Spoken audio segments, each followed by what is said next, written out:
오늘 우리에게 주시는 하나님의 말씀은 요한복음 10장 1절에서 12절까지 말씀입니다. 신약성경 163페이지에 있습니다. 요한복음 10장 1절에서 12절까지 말씀 우리 한 목소리로 같이 읽습니다.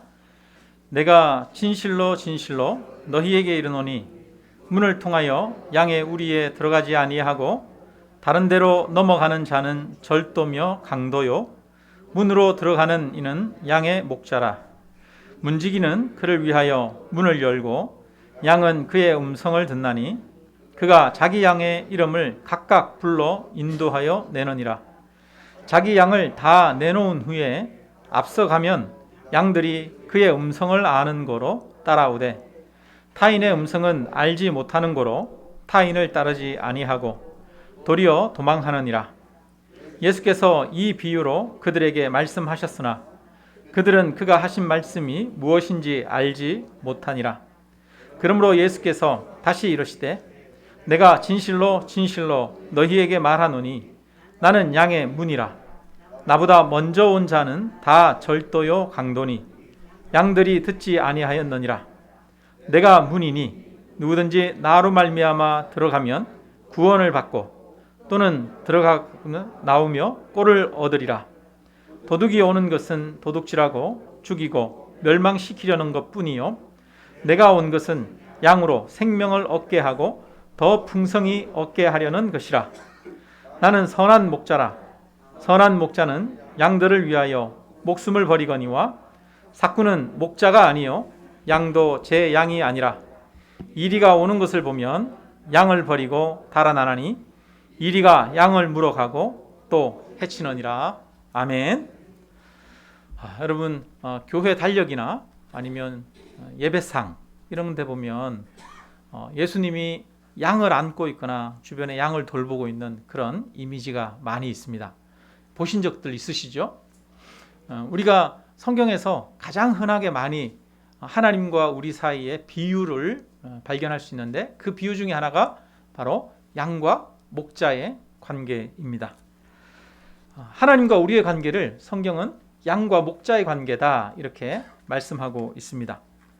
우리가 잘 알고 있는 시편 23편 다윗이 고백하죠. 오늘 우리 아까 선한 목자 찬양의 가사가 그 시편 23편의 가사였어요. 여호와는 나의 목자시니 내가 부족함이 없으리로다. 우리가 너무 좋아하고 잘 아는 그 시편에서도 여호와는 목자다 이렇게 비유하고 있습니다. 우리는 그 하나님의 양입니다. 그러면 오늘 이 목자와 양의 관계에 대해서 좀 더 깊이 한번 살펴보기를 원합니다.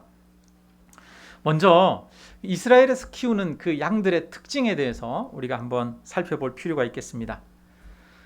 야생에서 크는 그런 양들, 여러 종류의 양들이 있겠죠. 그런 양들이 아니라 집에서 목축을 하면서 키우는 그 양들입니다. 그 양들은 시력이 굉장히 나쁘대요. 눈이 좋을 것 같은데 양들이 시력이 나쁘답니다. 그래서 앞에 낭떠러지가 있는지 숲이 있는지 이런 거를 잘 분간을 못한다고 해요. 그리고 앞에 뭔가가 이렇게 움직이는 것이 있으면 그것을 따라가는 습성이 있다고 합니다. 그래서 들깨나 뭐 이런 것들이 있으면 앞에서 어렁거리고 움직이면 그 들깨를 따라간다는 거예요. 그러다가 막 다른 골목이나 이런 데 딱 가면 들깨가 확 물어서 양을 잡아 죽인다고 합니다. 그래서 양은 눈이 잘 보이지 않아서 낭떠러지나 이런 데 잘 떨어지기도 하고 길을 잃기도 합니다. 또 잘 속아 넘어가기도 한답니다. 게다가 이 양은 이 다리가 튼튼하지 못합니다. 빠르지가 않습니다. 그래서 뛰다가 보면은 넘어지는 경우가 자주 있대요. 양은 한번 넘어져서 벌러덩 이렇게 넘어지면 스스로 못 일어난답니다. 저는 자라, 거북이, 개 이런 것만 넘어지면 못 일어난 줄 알았어요. 근데 양도 넘어지면 벌러덩 넘어져서 못 일어난대요. 웃기죠, 여러분? 양이 벌러덩 누워서 다리만 보둥보둥 하고 있는 거 웃기죠?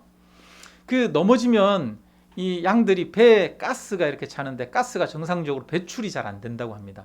그러다 보면 나중에 가스가 차가지고 양들이 여러 가지 신체적인 어떤 문제를 일으켜서 결국은 죽게 되기도 한답니다. 그러니까 목자들이 양을 따라다니면서 넘어져 있거나 벌러덩 누워있는 양들을 보면 일으켜줘야 된대요. 참 얼마나 약한 동물입니까? 또 양들은 이 눈이 안 좋다 보니까 한 곳에 같은 데만 자주 가는 그런 경향이 있대요. 그래서 다니는 길로만 잘 다니는 경향이 있고, 게다가 풀을 뜯어도요, 여러 군데 다니면서 곳곳에 있는 풀을 먹는 게 아니라 나는 한 곳에만 먹어 이렇게. 그래서 자기 눈앞에 보이는 크기만 열심히 뜯는 거죠. 그래서 풀의 잎만 뜯는 게 아니라 결국은 뿌리까지도 다 뜯어 먹는데요. 그래서 양떼만 키우면 양떼가 있는 자리는 초토화된다고 합니다. 그래서 그 풀을 어느 정도 보존하기 위해서는 뿌리가 있어야 그 다음에 비가 오면 또 자랄 거 아니에요. 그래서 양과 염소를 어느 정도 섞어서 키운다고 해요. 그러니까 양은 여러 좋은 꼴들을 구분해가지고 찾아가서 먹을 수 있는 능력이 없는 거예요. 자기 앞에 있는 것만 먹는 거예요. 양은 이 털이 길게 자라잖아요. 그래서 정기적으로 털을 잘라줘야 되는데 이 털을 잘라주지 않으면 털 무게만 10kg 이상 나가기도 한답니다. 굉장히 무겁죠. 여러분, 우리가 이렇게 머리털이 이렇게 길어가지고 10kg가 된다고 생각해 보세요. 다니는데 얼마나 힘이 들겠어요, 그죠? 양도 이 털이 10kg 이상 되면 얼마나 힘이 들겠습니까? 털을 잘라 주어야만 가벼운 몸을 유지할 수 있습니다. 그리고 양은 더위나 추위에 굉장히 기온 변화에 약하기도 하답니다. 그래서 더울 때는 그늘로 인도하고 또 추울 때는 따뜻한 곳으로 인도해야만 합니다.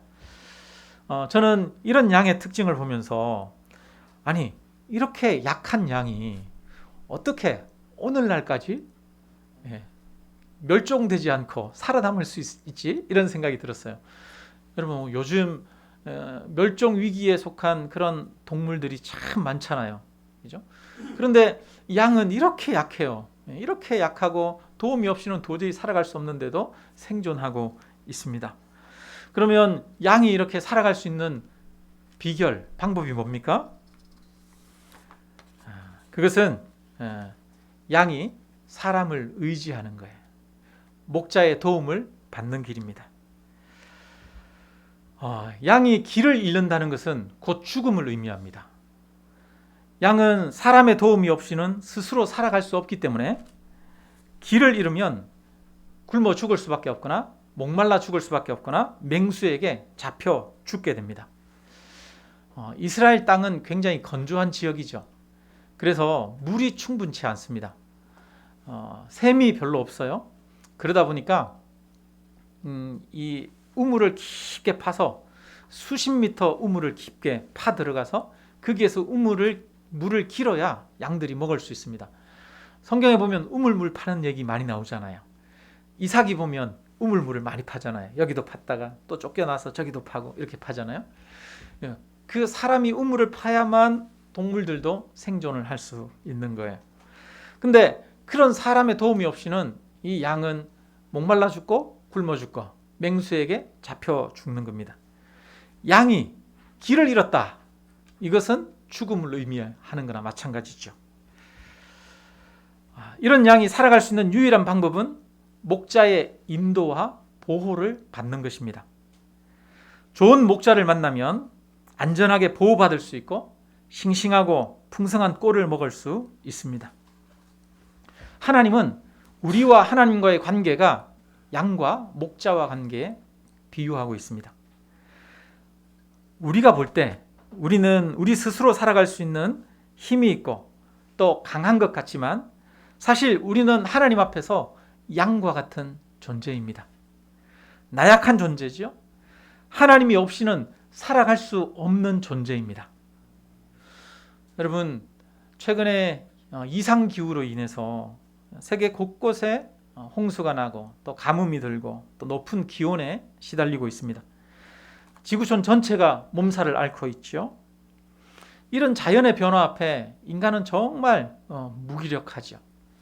어제 뉴스에 보니까 그 미국의 사막 한가운데 만든 도시 라스베가스에 여름의 강수량이 보통 8mm래요. 8mm, 요만큼 온대요. 그런데 하루 만에 250mm가 왔대요. 이만큼 왔대요. 예. 그래가지고 그 라스베가스 온통 다 물바다가 되고 그 카지노의 지붕에서 물이 막 새고 이런 영상들이 나오고 있더라고요. 참 인간이 대단하다. 저 사막에 저렇게 큰 도시를 만들었다. 이렇게 얘기를 하면서 그랬을 텐데 결국은 그 인간이 만든 도시가 자연 앞에 무력하게 아무 기능을 못하는 이런 모습을 볼 수가 있습니다. 그래서 성경은 인간을 나약하고 무력하다라고 이야기를 하지요. 우리는 인간이 대단한 것 같지만 눈에 보이지 않는 바이러스 하나도 이기지 못하는 그런 존재입니다. 코로나 때문에 온 세상이 마비되어 가고 있었습니다. 우리는 돌멩이 하나가 날아와서 맞아도 몸이 깨지고 부서지는 약한 존재입니다. 인간은 한 손으로도 꺾으면 꺾이는 갈대와 같다라고 성경은 말씀합니다. 인간은 꺼져가는 등불과 같다. 바람 앞에 있는 호롱불과 같다라고 말씀하고 있습니다. 이처럼 인간은 바람처럼 갈대처럼 약한 존재입니다. 하나님이 돌보시고 지켜주셔야만 하는 것이 바로 우리의 삶입니다. 그래서 사람은 나이가 들면 들수록 영적으로 깊어지면 깊어질수록 내가 연약한 존재라는 사실을 알아야 합니다. 젊을 때는 내가 원하는 대로 살 수 있고 많은 것들을 할 수 있을 것 같지만 나이가 들어갈수록 몸 여기저기 아픈 곳이 생기죠. 병들고 약해집니다. 나이가 들수록 누군가를 의지해야만 살아갈 수 있게 됩니다. 인간은 나이가 들수록 우리가 약하다는 사실을 인정하고 의지하는 법을 배워야 합니다. 하나님은 사람에게 의지하는 법을 배우게 하십니다. 그래서 우리를 점점 약해지게 하십니다. 인간은 그 나약함을 깨닫고 인정해야만 오히려 영적으로 깊어지고 성숙할 수 있습니다. 우리가 자녀들 키우다 보면 여러분 자녀들이 자기 나름대로는 자기 힘으로 스스로 살 수 있을 것 같고 그렇게 생각할 때가 있지 않습니까? 그래서 청소년들 중에 보면 청소년 시기에 나는 엄마 아빠 없이도 살 수 있어 그러면서 가출하는 자녀들도 있잖아요. 그러다가 나가서 집 없이 살아가는 엄마 아빠 없이 살아가는 게 얼마나 힘든지 알고 다시 이렇게 돌아오는 자녀들이 있는데요. 우리는 마치 그런 사춘기 자녀들처럼 하나님 없이도 살 수 있는 것처럼 엄마 아빠 없이도 살 수 있는 것처럼 그렇게 생각하는 그런 자녀들과 비슷한 것 같습니다. 주님은 우리의 목자, 우리는 양이라고 말씀합니다. 이 말은 우리의 약함을 알아 목자에게 전적으로 의지하는 삶을 살아야 한다는 것입니다. 우리는 하나님께 전적으로 의존하는 삶을 살아야 합니다. 자신의 힘으로 살려고 하는 사람은 길을 잃게 됩니다. 양이 길을 잃는다는 것은 죽음의 길을 가는 것입니다. 하나님께 전적으로 의존되어 있지 않은 인생은 죽음의 길을 가는 것입니다. 하나님께 전적으로 의존되어 있는 사람이 생명의 길을 가는 것입니다. 나는 하나님을 의지해야만 살아갈 수 있는 약하고 약한 양과 같은 자임을 오늘 하나님 앞에 고백하는 우리 모두가 되기를 바랍니다. 두 번째로 우리가 기억해야 할 것은 주님은 우리의 목자가 되신다는 거예요. 근데 이스라엘의 목자는 두 종류의 목자가 있습니다. 한 종류의 목자는 사꾼 목자예요. 사꾼 목자라고 해서 나쁜 목자다 이런 의미가 아닙니다. 양이 많은 사람들은 혼자서 그 양을 다 돌볼 수가 없어요. 그래서 고용을 합니다. 가난한 사람들 중에 목자로 이렇게 임금을 주고 고용을 하는 거예요. 그래서 이 품삯을 받는 이 목자, 그 사람들을 사꾼 목자라고 하는 겁니다.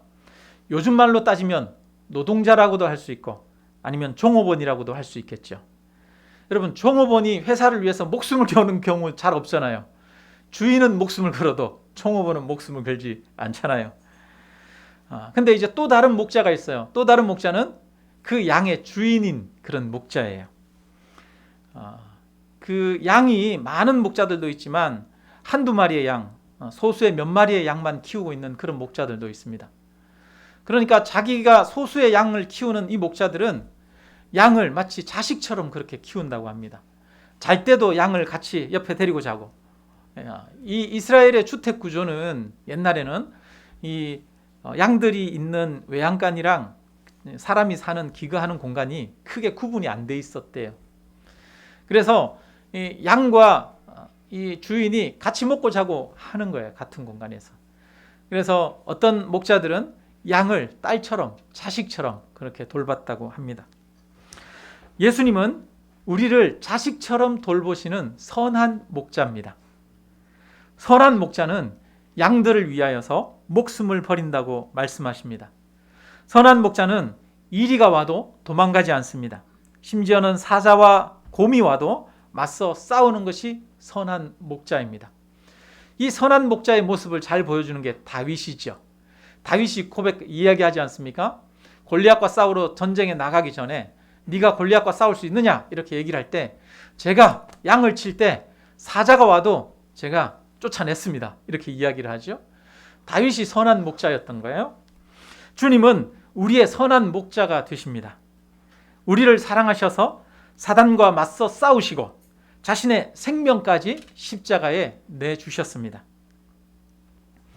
7절에 보면 이렇게 말씀하십니다.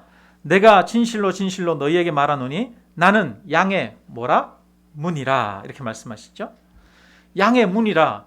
이 말씀을 잘 이해하기가 힘들어요. 이것은 양들을 들판이나 이런 데서 돌볼 때 우리에 넣거나 아니면 동굴이나 이런 데다가 양을 넣게 되겠죠.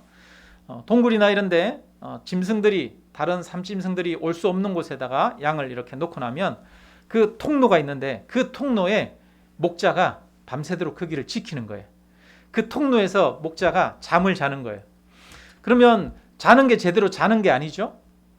양들이 조금만 움직이고 바스락거리고 소리가 나도 혹시라도 늑대가 내려왔나 다른 악한 산짐승이 내려왔나 이렇게 해서 살피게 되겠죠. 목자는 조그만 소리에도 민감하게 눈을 뜹니다. 마치 엄마가 항상 아기를 향해서 귀를 열고 있는 것처럼 목자는 양을 향해서 귀를 기울이고 있습니다. 그래서 하나님에 대해서도 말씀하시죠. 하나님은 졸지도 아니하시고 주무시지도 아니하신다. 이스라엘을 지키는 자는 졸지도 아니하시고 주무시지도 아니하시느니라. 바로 선한 목자가 그런 분입니다. 하나님도 바로 지금 저와 여러분을 돌보기 위해서 항상 저와 여러분에게 귀를 기울이고 계시는 줄로 믿습니다. 하나님이 저와 여러분을 위해 온 마음을 쏟고 계십니다. 시편 23편에 여호와는 나의 목자시니 내가 부족함이 없으리로다. 이렇게 다윗이 노래하는데요. 내가 사망의 음침한 골짜기로 다닐지라도 해를 두려워하지 않을 것은 주의 지팡이와 막대기가 나를 안위하십니다. 이렇게 말합니다. 하나님이 우리의 인생을 지키고 인도하십니다. 목자가 양을 인도하고 지킵니다. 누가 우리의 인생을 지키고 인도합니까? 바로 우리의 목자 되시는 예수님이십니다. 내가 내 인생을 결정하고 내가 내 인생의 길을 가는 것이 아니어야 합니다. 주님의 인도하심을 받아야만 합니다. 오늘 본문 10절에는 이렇게 말씀합니다. 우리 10절 같이 한번 읽어볼까요? 같이 읽습니다. 도둑이 오는 것은 도둑질하고 죽이고 멸망시키려는 것뿐이요 내가 온 것은 양으로 생명을 얻게 하고 더 풍성히 얻게 하려 합니다. 네, 주님이 하시는 것은 우리로 하여금 생명을 얻게 하고 더 풍성히 얻게 하려는 것이다. 이렇게 말씀합니다. 여러분, 양을 하여금 잘 먹이고 또 잘 살아갈 수 있게끔 하기 위해서 목자가 일하는 거예요. 양들은 좋은 풀이 어디 있는지 알지 못합니다. 그러나 목자는 좋은 풀이 어디 있는지 알아요. 목자는 물이 어디 있는지 알고 있습니다. 양들은 그 목자를 따라갈 때 풍성한 것을 얻을 수 있습니다. 선한 목자는 양들에게 더 좋은 것으로 주기를 원합니다. 양이 해야 하는 것은 그 목자의 인도를 따라가는 것입니다. 목자가 이끄는 대로 가는 것이 생명의 길이고 풍성한 길이고 평안의 길입니다. 내가 원하는 길을 가는 것이 아닙니다. 내가 원하는 길을 가게 되면 오히려 길을 잃게 됩니다. 내가 원하는 길은 사망의 길입니다. 목자가 인도하는 길이 생명의 길입니다. 여러분, 주님이 인도하시는 길이 생명의 길임을 믿으십니까? 주님이 인도하시는 그 생명의 길을 가기를 원하십니까? 아니면 내가 원하는 길을 가고 싶습니까? 많은 사람들이 주님이 인도하는 그 길을 따르기보다는 자신이 원하는 길을 가고 싶어 합니다. 주님을 나의 진정한 목자로 인정하지 않습니다. 여러분, 우리는 양입니다. 주님은 선한 목자입니다. 주님은 나의 목자입니다. 주님이 인도하시는 길을 가야만 살 수 있습니다. 주님이 인도하시는 그 길을 가야만 생명을 얻고 풍성히 얻을 수 있습니다. 선한 목자 예수님이 인도하시는 그 길을 따라가시기를 주님의 이름으로 축원합니다. 그러면 목자가 인도하는 그 길을 양이 따라가야 되는데요. 양이 목자의 인도를 따라가기 위해 해야 할 것은 무엇일까요? 양은 목자의 음성을 들어야 합니다. 아까 양이 뭐가 약하다 그랬어요?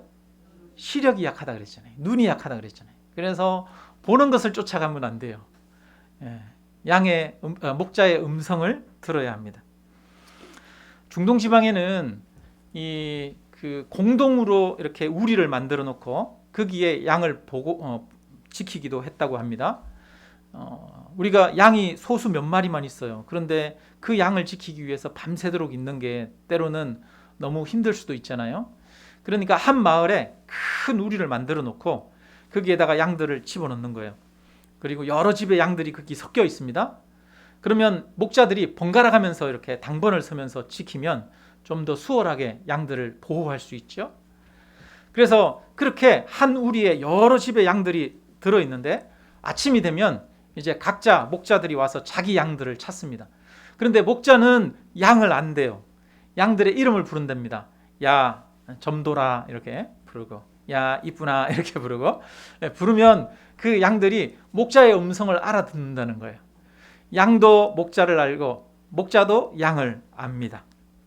그래서 목자가 부르면 그 양들이 그 음성을 듣고 나온다는 것이죠.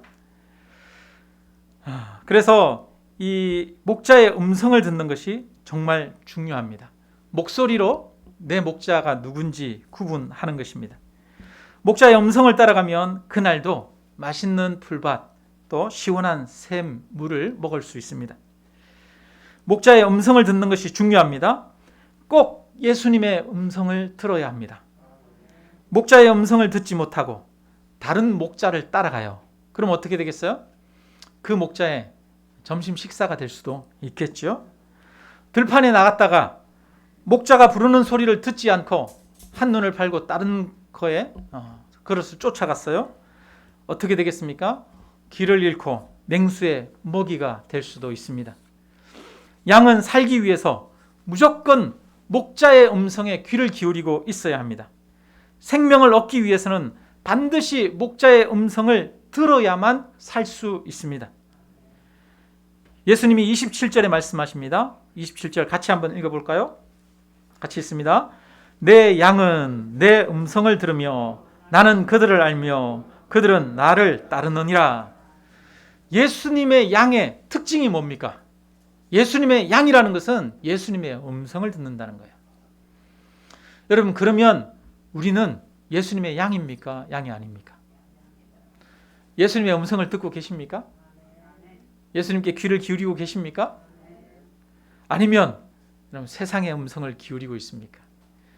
세상의 얘기를 듣고 있습니까? 주님께 귀를 기울여야 합니다.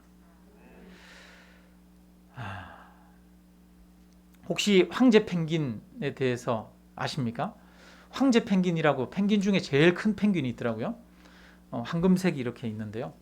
이 황제 펭귄이 남극에 알을 낳고 키우는데 남극 대륙에서 그 해변에서 수십 킬로 떨어진 지역까지 가서 거기에서 알을 낳아요. 아니, 기왕이면 해변에다가 알을 낳으면 좋을 텐데 수십 킬로 떨어진 곳까지 며칠씩 걸어서 가서 몇 주씩 걸어가서 거기서 알을 낳습니다. 학자들은 아마 거기에는 천적이 아무것도 없기 때문에 거기서 알을 낳을 것이다 이렇게 추정하기도 하는데요. 거기에는 환경이 너무 혹독해요. 영하 40도까지도 내려가요. 거기에는 둥지를 지을 만한 게 아무것도 없습니다. 그냥 뭐 거센 이 눈보라가 휘몰아칩니다. 영하 40도가 넘는 눈보라가 휘몰아치는데 거기에서 펭귄이 알을 낳고 그 알을 부화시키고 거기에서 새끼를 먹여서 키웁니다. 야, 어떻게 그렇게 키우지? 정말 놀랍죠? 이 펭귄들이 수천 마리가 모여가지고 둥지가 없이 이렇게 서로 몸을 이렇게 해가지고 비비면서 막 서로 함께 뭉쳐 있어요. 그러면서 빙글빙글 돕니다.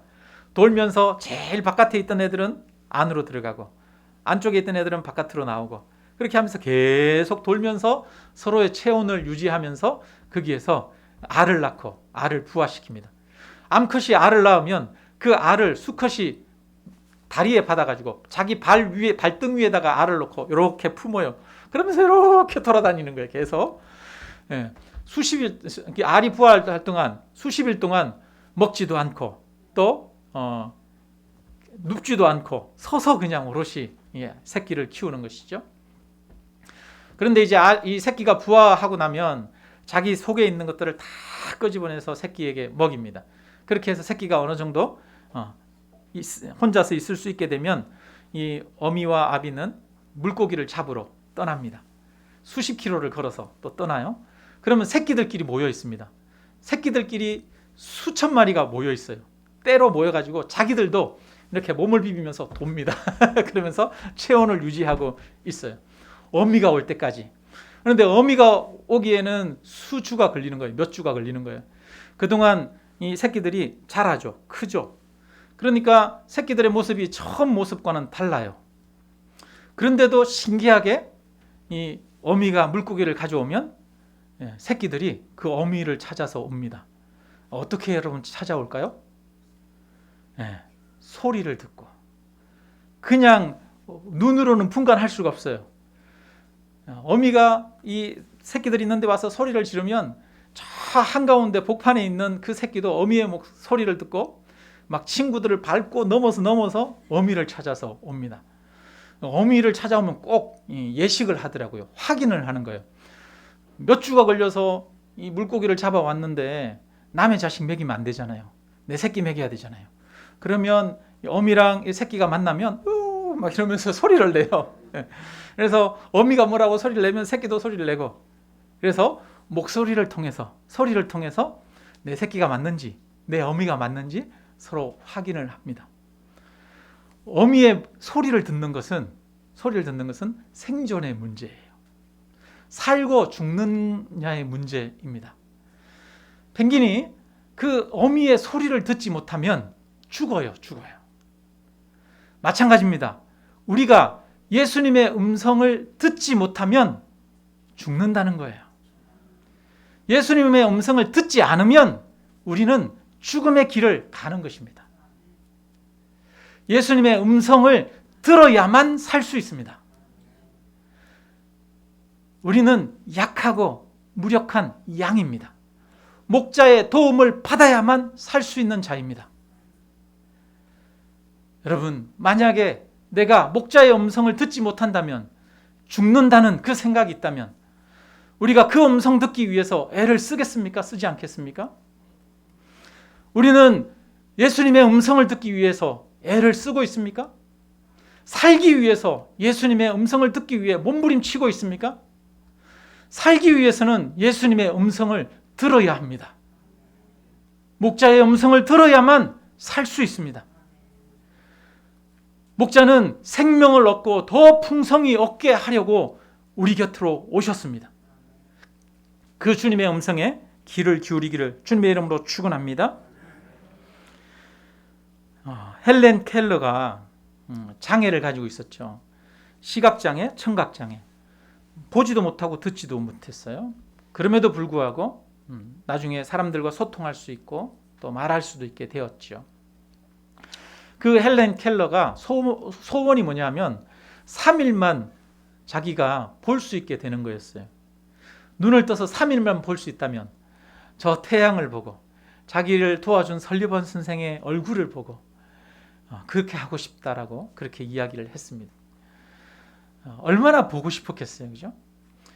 그 헬렌 켈러가 친구에게 물었습니다. 친구가 숲길을 걸어서 이제 자기에게 왔어요. 그래서 그 친구에게 오면서 숲길을 걸어오면서 뭘 봤어? 뭐가 들렸어? 물었어요. 그랬더니 숲길을 걸어온 친구가 말합니다. 글쎄, 뭘 봤더라? 뭘 들은지 모르겠는데? 그런 거예요. 여러분, 왜 아무것도 기억 못합니까? 무엇인가 들으려고 집중하지 않았기 때문이시요. 그냥 일상처럼 지났기 때문에 눈을 뜨고 숲길을 걸었지만 본 것이 아무것도 없는 거지요. 여러분, 우리가 주님의 음성을 듣지 못하는 이유는 무엇입니까? 우리가 들으려고 하지 않기 때문이지요. 주님의 음성에, 주님의 뜻에 집중하지 않기 때문이지요. 그것을 궁금해하지 않기 때문에, 간절히 찾지 않기 때문에 우리는 주님의 음성을 들을 수 없습니다. 나를 찾는 자들이 나를 만날 것이니라 하나님이 말씀하셨습니다. 하나님의 음성을 듣고자 하는 자는 반드시 그 하나님의 음성을 들려주십니다. 하나님은 우리에게 성경의 말씀을 주셨습니다. 이 말씀을 통해서 우리에게 하나님의 뜻을 가르쳐 주십니다. 이 말씀을 통해서 우리에게 생명의 길, 의의 길, 풍성한 길을 우리에게 가르쳐 주십니다. 우리에게 주님의 음성을 들려주시고 우리를 보호하시고 우리를 인도하십니다.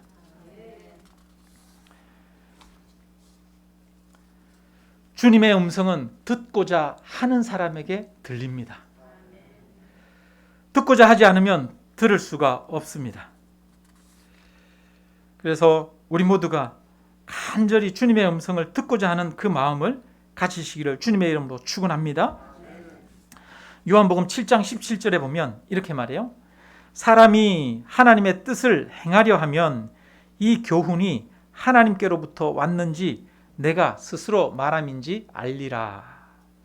하나님의 뜻을 행하려고 하고 하나님께 순종하려고 하고 하나님께 들으려고 할 때 그것이 하나님의 말씀인지 아닌지 분별할 수 있다는 거예요.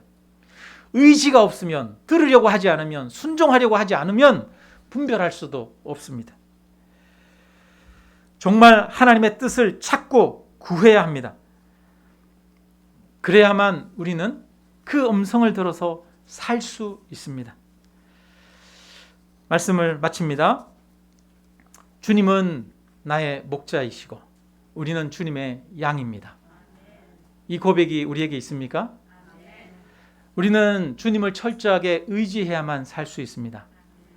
주님의 음성을 들어야만 살 수 있습니다. 주님은 우리에게 생명을 주고 더 풍성히 주기를 원하십니다.